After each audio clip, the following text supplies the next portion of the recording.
Ayun, 4 PM at medyo napakadilim ang kalangitan. So siguro ito na yung bagyo. Walang tigil na rin yung ulan pero hindi pa masyadong malakas at may pabugso-bugsong hangin na medyo malakas. Pero alam ko sa ibang panig ng bansa, malamang ayan nakita nyo gumagalaw yung wire. Medyo may bumubugsong hangin. Sa ibang panig ng lugar ng Pilipinas, malamang binabayo na sila doon. Kawawa naman. At sana dito sa Manila, wag na sanang masyadong lumakas. Yan lumalakas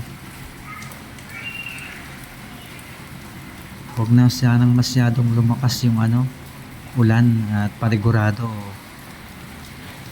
marami na naman ang babaha dito sa Metro Manila. Nakita niyo yung wire, hinahangin yan. Nandito kasi ako sa loob ng building, kaya medyo hindi masyadong mahangin. Pero sa labas mapapansin niyo yung wire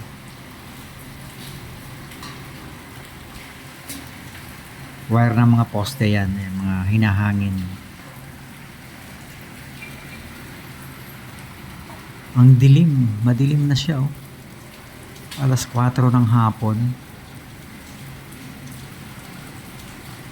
Sana kung ganyan lang, medyo okay pa. Huwag na lang sanang lalakas pa, Lord.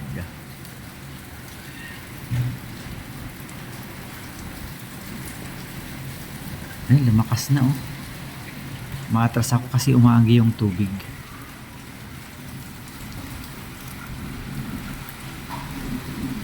Hala.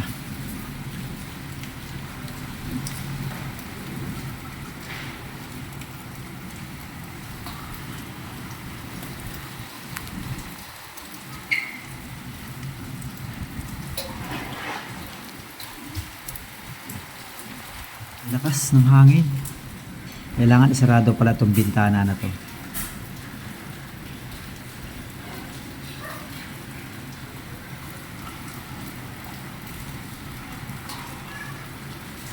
O yan, sana ganyan lang. Ang ang mahirap niyan na biglang lumakas kung kailan gabi. Kung kailan gabing-gabi na, saka biglang lalakas, kawawa naman, ibang mapiperwisyo na naman.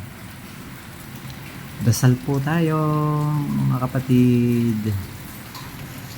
Sana hindi na masyadong lumakas ang bagyo para walang masyadong napipinsalang mga Pilipino.